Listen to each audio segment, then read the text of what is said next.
Hello, everybody. Hello, everyone. Hi, guys. God, the lighting's actually really quite gorgeous today. If you're listening to us in the ears, you're missing out on the visual experience. Oh, we've got two different vibes going on. It's Euro summer. So, do you want to explain? Okay. No, you're the. I'm Lily Emma. No, I'm Lily Emma. Liz. Welcome back to Blonde Vibrations. This is Champagne Whispers. Episode 27, and it's Euro summer. So what are you wearing? Go on, because Liz actually chose this t-shirt, and I'm currently the only one that owns it. Well, I'll explain that in a minute. Sometimes you win. I feel a bit. You're not. Can you get it out? Sometimes you cheat. I bet everyone's like, "How have you just done that?" Because they can't see me rolling up the t-shirt. It's a roll it out and experience a new motto top. That's probably what it's called.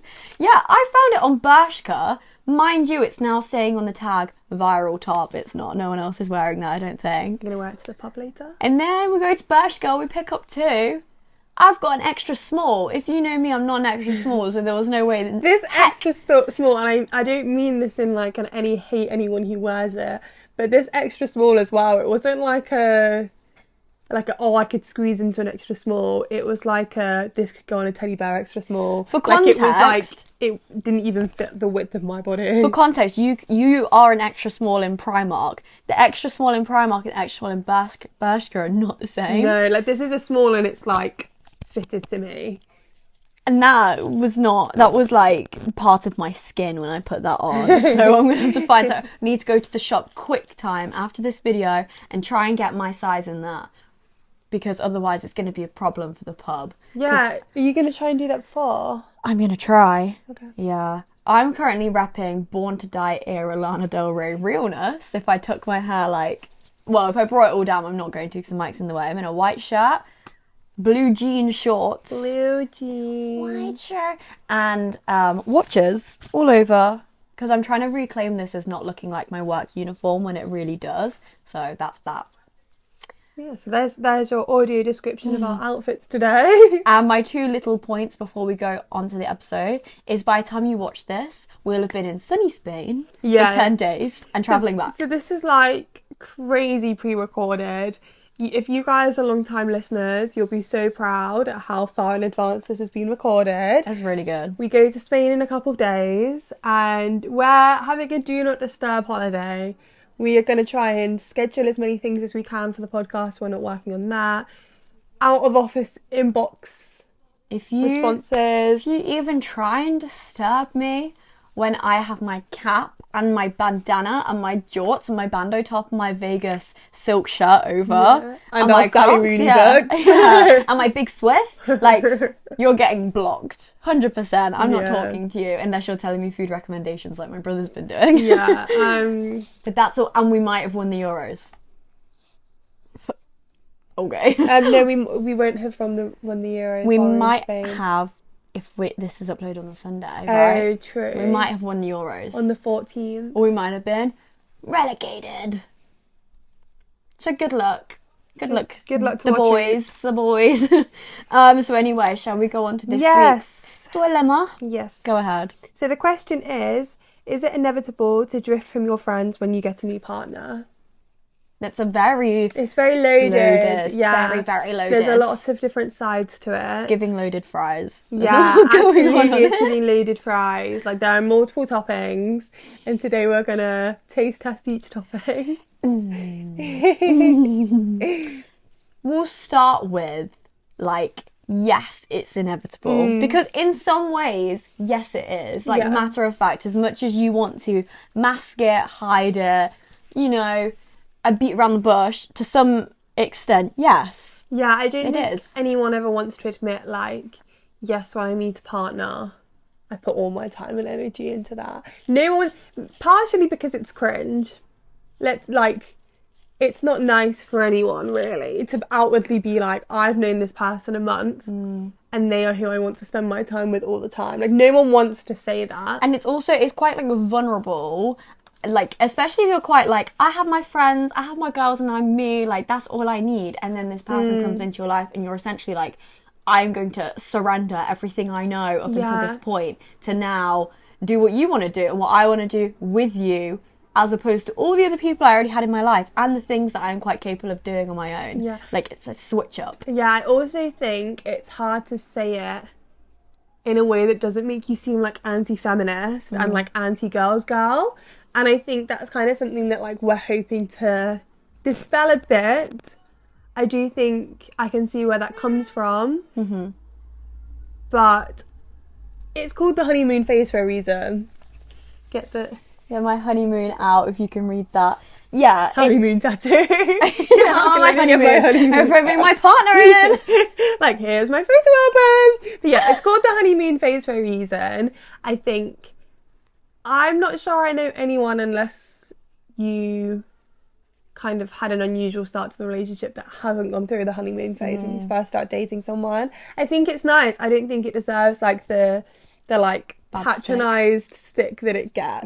You know, it's fun. You're seeing you've just like met this new person, you're excited by it, you want to like have more of it. I feel like it's normal. You're getting to know someone, and like each time you see them you're like almost peeling another like onion layer. So you want to see them again quite quickly, and then it's like this is so like novelty. Like that is what the honeymoon phase is.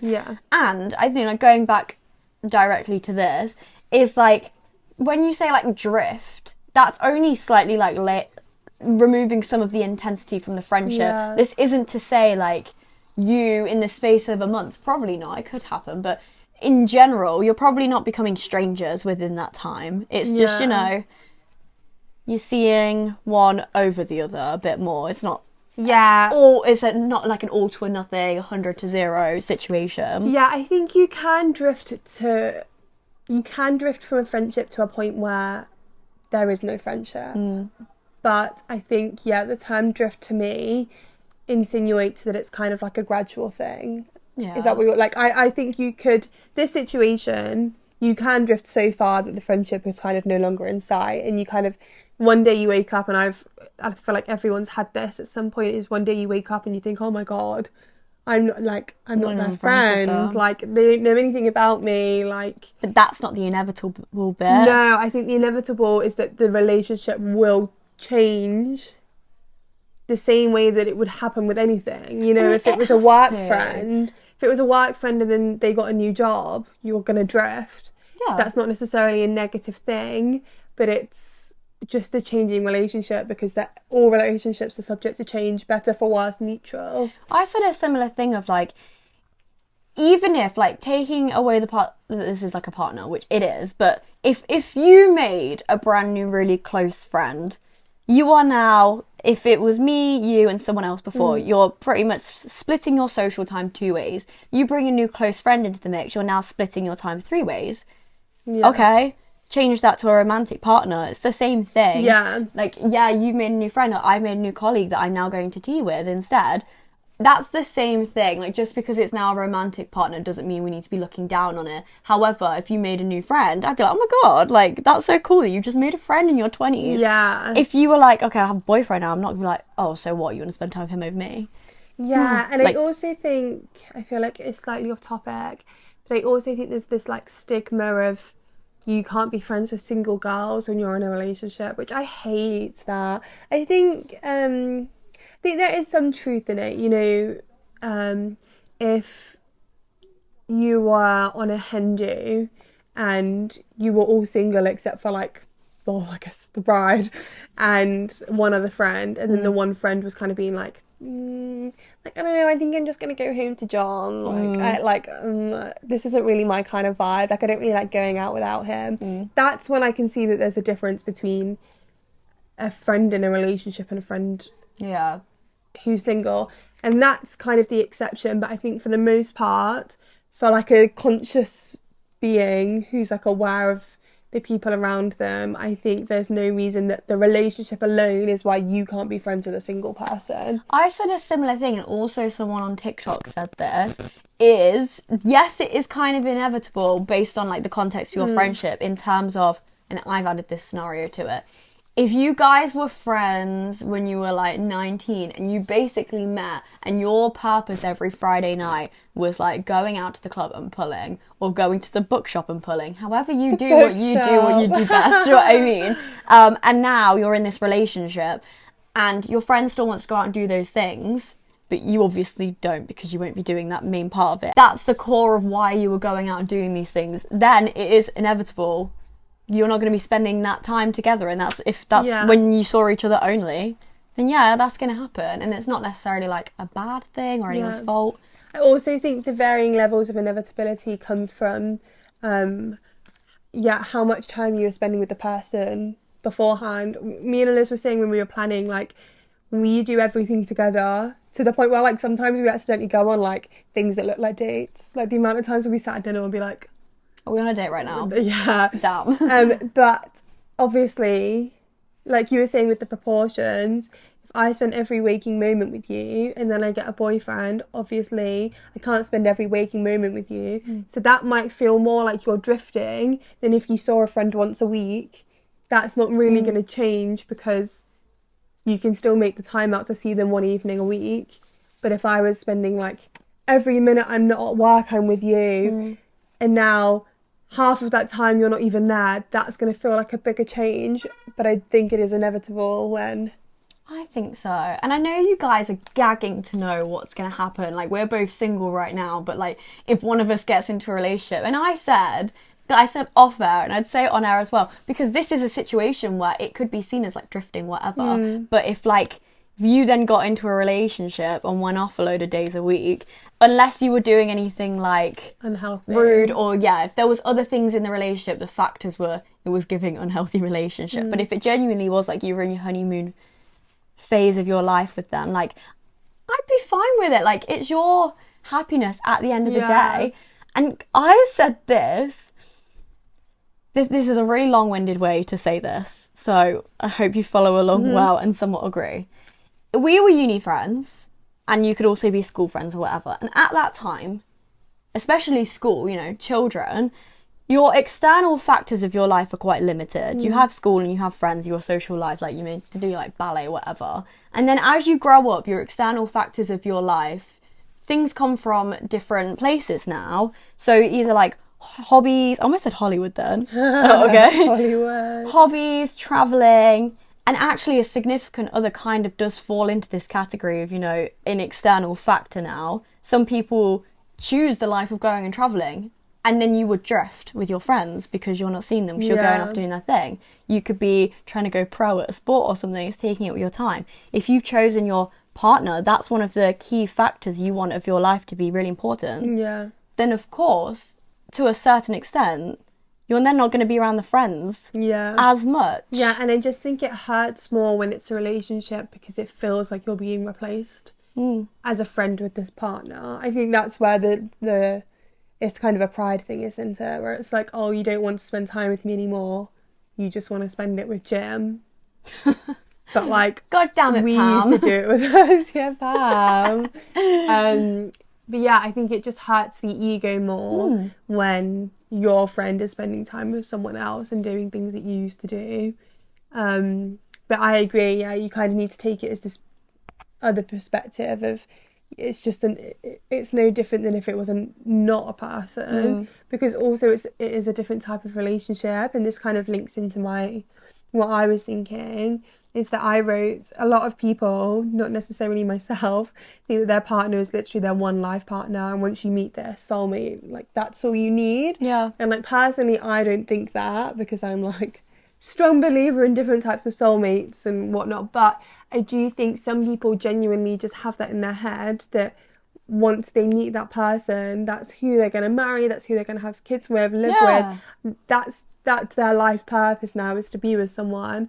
And again, I don't think that's necessarily like anti-feminist or women hating, but that to some people is just their purpose. Not to bring it up again, but it's Little Women. I knew you were going to say that, because I was going to say it as soon as because she wanted a family doesn't mean she's in the wrong. Like, doesn't mean your goals are more important than mine just because they're different. Yeah.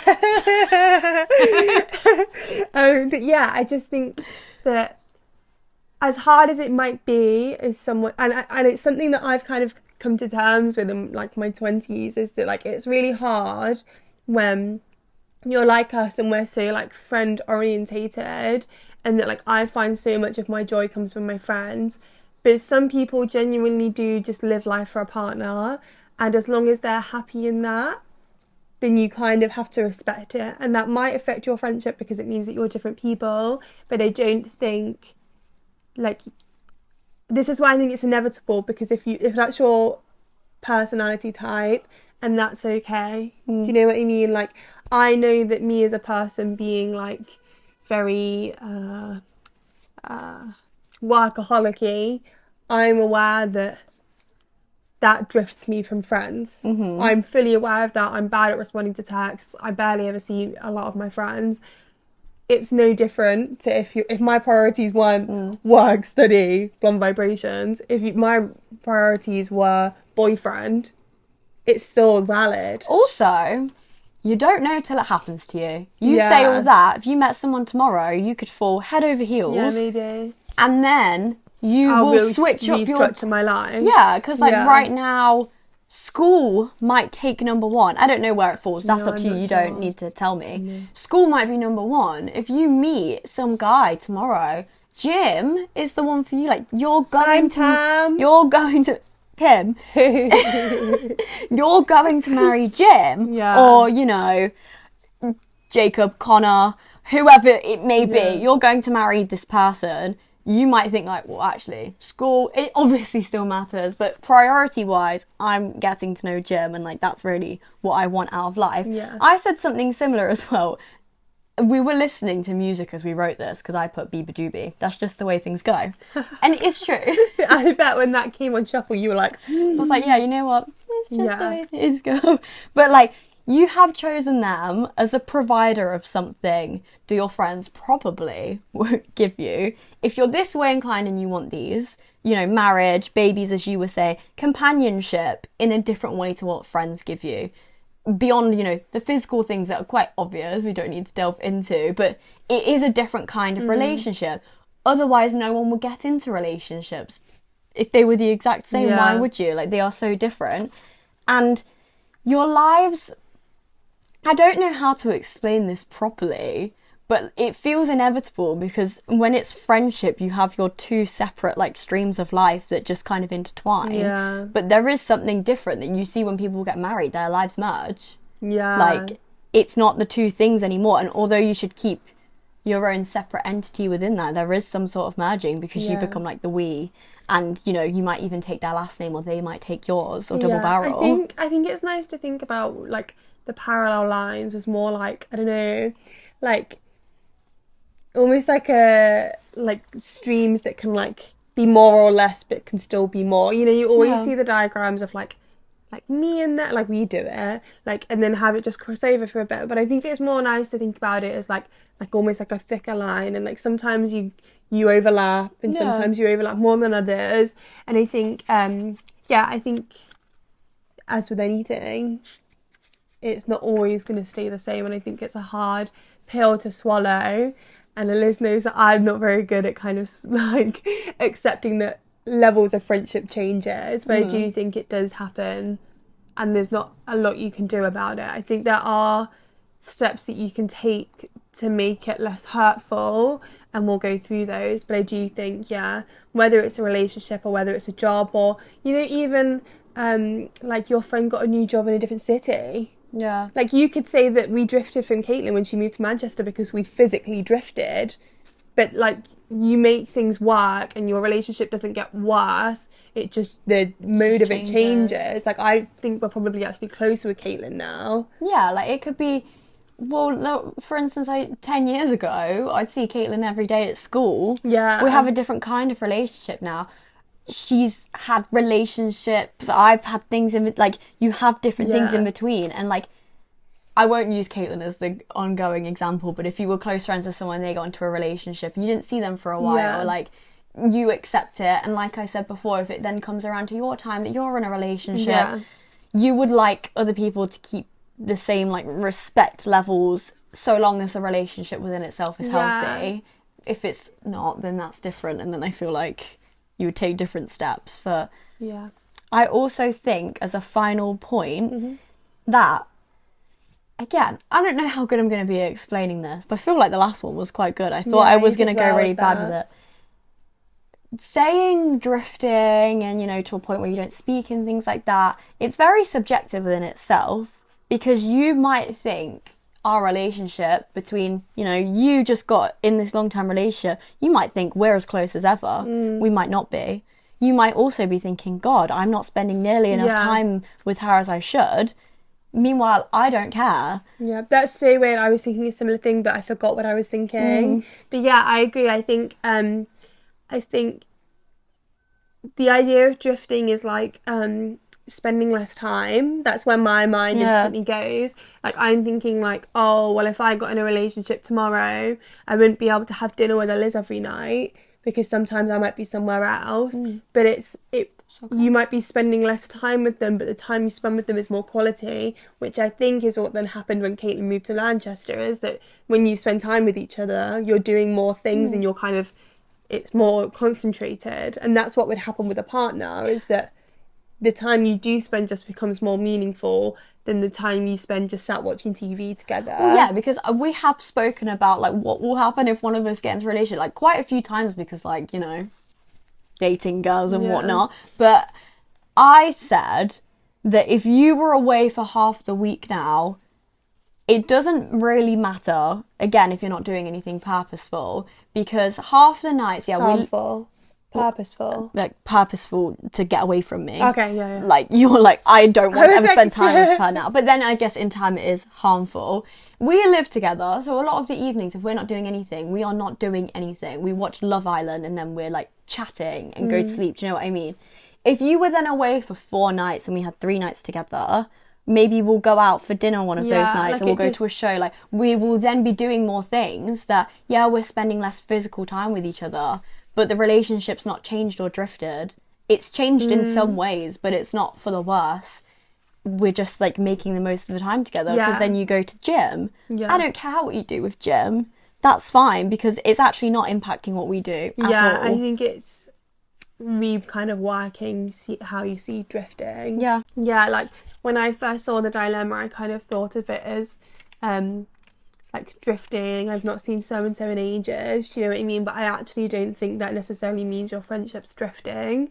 I think your friendship's just changing. And I think not saying that the dilemma is alluding to this, but I think it's, I don't know, just seeing it as a different thing. Yeah, because like you might think that quite simply because of time, you're then being a really bad friend to me, but realistically, if I haven't really communicated to you there's a problem, and when you ask I've said there isn't one, you can then go spend 70% of your time with Jim. If there's problems, in, we'll get into, you know, communication and things like that, but as it stands, if all that has changed is there's less time now for us and there's more time for you at Jim, that is fine, as long as it's all fine. Yeah.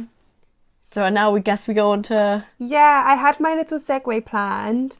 Go ahead. Before we go into like why you shouldn't drift and how you can kind of stop drifting. And I was kind of thinking like it's important to highlight that you're not a villain if you have kind of felt like you're drifting from your friends, or that you tend to do it.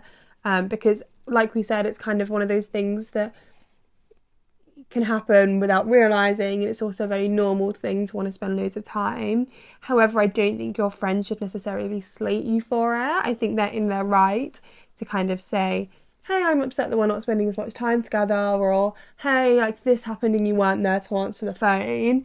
But ideally, like I'd like them to still understand from your point of view, hey, I'm upset that we don't see each other much anymore. I understand it's because you're in this new relationship and that's really exciting, but I kind of just want to speak to you sometimes, and we can talk about the new relationship, but also I want to talk about what's going on in my life, and this has happened that I want to just get your opinion on. I think I kind of want to see that communication of kind of neither of us are in the wrong. We're both entitled to our feelings in the same way that you're entitled to feel excited and want to dedicate more time. They're entitled to feel upset by the lack of time. Yeah, I feel like I can only think of the word see both sides like Chanel in this, is like, if it genuinely is like you're still putting all 100% effort into when you do see your friends, and they turn around and they're like, you know, but now you're in this relationship so you don't care about us, I think there's no validity to that. If you have this girls group chat and you usually meet on certain times and now you've just ghosted, and you're no longer going to those things, and it's very clear you're now out for dinner with Jim, even though we were meant to be, you know, recording, you don't show up and things like that. Even if you see me later on in the week, if you're being very, like, blasé about things and, like, flippantly just getting rid of me, then that's when I'm like, oh, your friends probably could turn around because you're being inconsiderate or ignorant to situations. But if you really are trying your best, then your friends shouldn't make you feel bad for being happy in a new relationship. Yeah. Full Absolutely. stop. Yeah. Because it's not a problem that you are in a relationship. It's a great thing. And as much as they can have the capacity to support you, they should. Yeah. It's not like an inherently bad thing. If you're with Jim now, I don't immediately think, dropped a pen. I don't immediately think like, you hated me so much you felt like you had to go out and get Jim. Yeah. And that would be so selfish of me to sit there and think that. Yeah, absolutely. Like, because I'm not in the equation. Yeah. It actually doesn't matter. Yeah. Separate lanes and separate lives and things like that. But going back to kind of the idea of your friend saying, oh, well, you're not responding in the group chat and you're not turning up to plans without explanation, I think that all relationships do kind of need love and care. Even if it's a low maintenance friendship, you still need to put in a bit of energy somewhere. Yeah. And I think especially sometimes when there's a new factor in your life, whether that's a relationship or a new job or a new stress, I think sometimes it can be the low maintenance friendships which are the first to go, because you're so used to putting in just like a little bit of energy once a month. And I think that is normal, but I do think that you kind of need to make that step to kind of still, what Liz would say is like, water those other plants. Yeah, get the can, get it out. Like, you still need to water them sometimes. Just because you're watering one more than the others, you can't just let one like drought. Still water the friendship plant. I wrote it. Read it and weep. Is that a whole section for? Well, there's just a key bullet, but your laugh sounded like Ariana Grande song. Like, me when John Port calls. Me when John Port calls. But yeah, I think it's important to still put love and care into those other friendships. Yeah. Just because you've got more love for this new partner doesn't mean that you can't find the love that was there before for your friends. When it comes to, if you think you love them more, like, yes, it's a different kind of love and everything, but if you've decided that this relationship has made you reevaluate your friendships as well and think like, you know what, I actually kind of am a different person now. Where do you stand on, like, not cutting off your friends, but kind of being like, not that immature, but, you know, just a bit like, not really sure if they're for me anymore, because that could change, you know, like, I'm not necessarily saying that this is a good thing, but, you know, like, if your friend got married and had a kid and then they looked at your life as like the single one and really just like was not vibing with how you live. I think with anything is that it is valid to separate yourself from someone if you're in different worlds. And I do think, if you're married with a kid and there's no kind of compromise, you know, they're still inviting you out and you're going, well, I really can't, I've got a crying baby at home, like I can't go on this like Mayfair night out. But then when you invite them over for like dinner at home, a takeaway at home because you can't go out, they're being like, boring, like, why can't we go to Rudy's in person? Then I do think that is valid to, unfortunately, maybe just not necessarily end the friendship, but maybe just put it to like on a hiatus. I feel like that's something that needs to be like destigmatized in like the female friendship realm, is that I think it's okay to take a break off certain friends, and I don't think we're always team communication, but I don't think necessarily it needs to be a communication, you know. If it's just that your lines aren't aligning, you're just not in the same space, I think sometimes it's easier just to kind of be like, you know what, I'm really busy with the baby. We've spoken a lot recently about like, are things harsh for going down certain ways, and like a lot of the time with things like this, if it's communicated correctly, you can't go wrong, really. So in that case, it doesn't need to be a full-blown like I'm better than you because I've got a baby. Yeah, like, ew. Like, how are you still going out at 30? Yeah. Like, but if it's communicated in a like, you know what, you've got your other group for going out, that's cool. Let's not pretend like I'm going out. Yeah, I'm not making it. And let's not pretend that you like watching Peppa Pig. Yeah. Or at some point we'll have a wine night when I can get the babysitter. Yeah. And if all parties are okay with that, then cool. Back to this slightly more. Peter. As like I don't know if this is advice or I think it's worked in the past, is like, yes, I think you should keep a separation to an extent between your relationship life and then your social life that you already had. But I don't think there's anything wrong with, to avoid a drift, or because you might just want this scenario, is, you know, if I was friends with Jim, is that not perfect? Is that not what you want? We used to love our little trio. Yeah. Like, I love a lot at the moment with, like, watching Love Island. Is it like a little, like, friend like situation is so fun. Perfect. Like, and not all the time. No, and sometimes like I don't really think this should be the case, but sometimes your friends don't get along with your partner, and I think that's a whole other discussion. I think realistically your friends should like your partner because it's the whole thing of who you surround yourself as a reflection and yada yada. But I think, yeah, I agree. I think to avoid a drift, blend them a little bit, you know, get to know each other like early on so that it's not awkward. And that's also not saying that like your partner needs to go to every event. No, but just kind of have it that like if they want to hang out on a Thursday night but you guys already have plans and your partner says it's fine, then you can hang out as a trio. I don't rather than one or the other. An issue, because I said it wouldn't then be inevitable because everyone's so friendly. So like sometimes it's girls' night. Sometimes we don't want Jim there. That's fine. That's a no Jim night.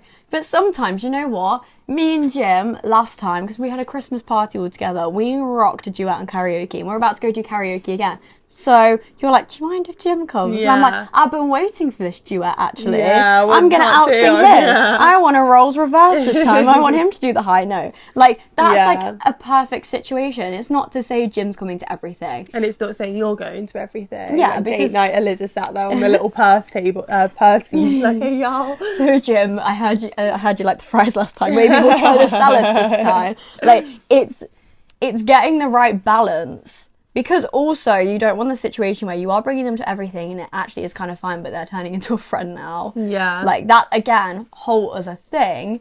But to some extent, it's not bad to have, like, this merging of worlds. It also means that when it comes to, like, your birthday or something, I'm not coming being like, oh, it's my best friend's birthday. Who's this man? Well, why is this man attached to you? Yeah. We can't speak, like, it's awkward. There's something so awkward about, like, your friend's birthday if their partner is there and you're there, because everyone knows like your best friend's birthday is also your birthday, but it's also the partner's birthday, and I can't imagine anything worse than if you didn't get along with the partner because like it's an important day for the three of you. Do you know what I mean? Like, oh, like I can't think of anything worse than that. Like, I'm looking at Jim like, I don't know you, this is the second time we've met and the first time we didn't talk, and everyone keeps talking to us together about Lily Emma and like, yeah, and people keep being like, oh, I bet you just love Jim, isn't he so nice? I'm like, I don't know Jim, like, I don't know him. I couldn't tell you his surname. Yeah, like, is that short for James or a Jimmy? Or like, who are you? Is this just Jim? Yeah. Is this spelled with a G? Jim. Yeah. I think this leads into my next point where like so in sync today is that I don't think any relationship, whether that's romantic or platonic, should take up 100% of your energy. I don't think it's healthy, and I don't think you should be relying on one person. And I think the easy way to get through that is to kind of combine the two. Is it won't feel as much as like you're split in two. Like on Monday, Wednesday, Friday, I'm with Eliz. On Tuesday, Thursday, Saturday, I'm with Jim. On Sunday, I'm on my own. Do you know, like that feels so rigid.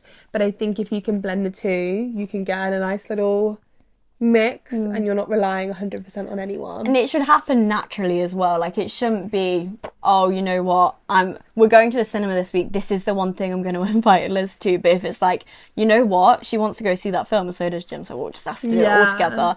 And, you know, if naturally we all want to go to the same place, like making the effort where like it's kind of required. Because also, if you don't, it might not be an actual drift, but if you are really spending all your time with Jim and there's clearly this like separation, you never want to get to the stage where someone brings up, they're like, it's me or them. You know, like if you haven't seen me in 2 months and then I turn around to you and I'm like, okay, well, you actually hate me, so you can't be with him anymore, or I can't be your friend. Yeah, like, no one or the other. No one wants that situation ever. Yeah, and I also hate to be the one to say it, but when or if you break up, you're going to be relying on those friends. Who's going to be there for you? Yeah, like I hate to be the one to say it, but like when or if you break up, that it's the friends that you're going to need. And I would hate to see you not be there for your friends when they needed you when you were with Jim, but when you and Jim broke up, you had no one left to kind of talk to, and you see it so often. Yeah. Like, it's crazy the amount of times that kind of people be like, oh, like, come crawling back to their friends once the breakup happens, things like that, like... And, like, as the friend on the other side, you're not going to be like, get away. As the person on the other side of things, you don't want to be like, oh, you're coming crawling back now. That like Jim's out of the picture. You're always gonna somewhat, unless anything major's happened, you are gonna be like, oh, okay, that's fine, like we'll welcome you back. But it's more of a forgive and don't forget situation. Yeah, and it's also like, I can't promise that there won't be underlying tensions, because I think if someone isolated themselves from me when they were in a relationship and then when they broke up they came like crawling back for advice, I can't promise that that's not going to be in the back of my head every time they call me being upset. I can't promise that I'm not sat there thinking, well, where were you when I went through my breakup but you were still with Jim? Yeah, like you didn't care for me when you were actually in your happy bliss in your relationship bubble. But here I am on my Saturday night hearing you crying in the club bathroom. And that's like, we did the whole are you a second chance or a second choice last week relationship wise, but the friendship was the second choice then, wasn't it? And now the first choice, which is the relationship, is gone. You come to your friend. Can you even call them a friend anymore? You don't know what's gone on with them for the last 9 months. One of them, I don't know, one of them got a bob. And you weren't even there for it to tell them it looked horrible. Yeah. Like, maybe you could have stopped the bob. Like, what if you went away with Jim and didn't see me for so long that I had a full block fringe and green hair, and I thought that was a good idea. Yeah. And now I have to have murky... Green hair can look nice on some people, but for me, murky little sewage hair. No. And you knew, I said to you, if the day ever comes when I have green hair, you know it's bad. Where were you to stop it? It is really bad. I think we're saying like, oh, I'd be so upset if I was hearing you cry in the club bathroom, but I think a lot of the time your friends will understand and they will take you back, but you could just stop before it happens and you could just make those efforts to text them and be like, oh, how's so-and-so, by the way, or like, how are you doing, like, how are the stress levels, do you know what, like, I feel like there's preventative measures you can take to not get to that stage. If it's kind of like, you don't always have to be for the tiny minuscule conversations with the friendship group, like no one really cares if you weren't there for like, oh, what should she wear on this first date, or should she buy this pair of shoes. However, if you're just absent, not there in the group chat 3 times, someone else's breakup, or someone else got like a dog, or like you don't know the dog, you know, like a death, etc., a house move, things like that, like a graduation, you didn't go to the graduation party because like Jim just wanted a cozy night in. Ugh. Okay, have a cozy night in 20 years. Yeah. You only graduate a couple of times in your life, so 3 for some. Like, just don't alienate yourself. Yeah. Be communicative with your friends. Make sure they are with you as well. Like, you don't want them harbouring things. You know, if you said to me, like, I'm a bit worried about, I haven't done this in a while. You know, my last relationship was a couple years ago. I'm not sure if I can get this spot on. Like, please tell me if I'm not spending enough time with you. I don't think that's a weird thing to say to your friend. No, I think it's so valid. Yeah, and then I was like, okay, that's cool. And I don't say anything, but inside I'm thinking like, oh, it's gym night, isn't it? Gym night's every day that ends in Y, isn't it? But I'm just not saying anything. And then like, oh, you actually do a check-in every month. Yeah. But I'm like, things are cool. And then a year on, I'm like, I hate gym. Yeah. You know what I mean? Like, then that's like, you're still somewhat in the wrong, but then I'm also entering myself into the like, levels of what's wrong. Yeah. So it's a two-way thing. Absolutely. I think once upon a time, I used to think that this was literally like a war crime. You know, like you're in a new relationship and you're just throwing your friendships out the window. But I think like the more I've grown, I've realised that it is inevitable, to answer the question. It is going to happen. But I do think that in adult mature relationships, you do have the capacity to sometimes be more low maintenance than others. It's just making sure that you do maintain it. I think we're both a low maintenance and high maintenance friendship in the sense of we spend so much time together and we talk about everything, but at the same time, if we needed to go down to low maintenance, we could. Yeah. And we could meet up once a week and we could just speed run everything. And I think that's the flexibility is something that comes with mature relationships. If you'd have asked me this when I was 18, because I think like those few years I was always like, and I still like believe this for that time, I was always like, your friends come first in those years. I will never live with a partner in my early 20s. It's never going to happen because friendship comes first and relationship is for the second stage of your life. Yeah. Whilst I still believe that, we are, for better or for worse, in the stage now. That's the latest stage. We are in our mid-20s and people around us are getting engaged and having kids and stuff. So and that's okay. Yeah. And I think if that's what someone wants for their life, that's okay. Yeah, like it's not weird. And because we are kind of in that second stage now, like I think you're holding everyone back by still keeping yourself in that first mindset where it's like you're not allowed to have a partner. You can't talk about a partner. Yeah. Your friendship should be your only little echo chamber and ecosystem of your whole social life. Yeah. It's just not realistic when we're going out there and exploring everything that the world has to offer. And it is a case of you can't help your emotions. And if you want to spend all day, every day with Jim, then you can. But you need to also compromise your friendships. And I don't think you deserve to be criticised for wanting to spend time with someone because that's how you feel. Do you know what I mean? Like, no one can tell you not to. And it might be the case. I mean, you've picked Jim. Jim might be offering everything. Yeah. Friendship more than anyone has ever given you before. Because I've said, here's my final point. The ones that will absolutely, the friendships that will absolutely fail aren't the strong ones. And, like, they will just kind of teeter off. And that might be fine. It's your core friends, the ones that really shouldn't be drifting to the point of no return. Of course, a little bit of like slack on the rope probably, but not a complete cut of it like entirely. Yeah. They should be the ones that can maintain it so long as everyone is communicating and no one's pulling on one end more than the other one. Yeah. Like, I don't know.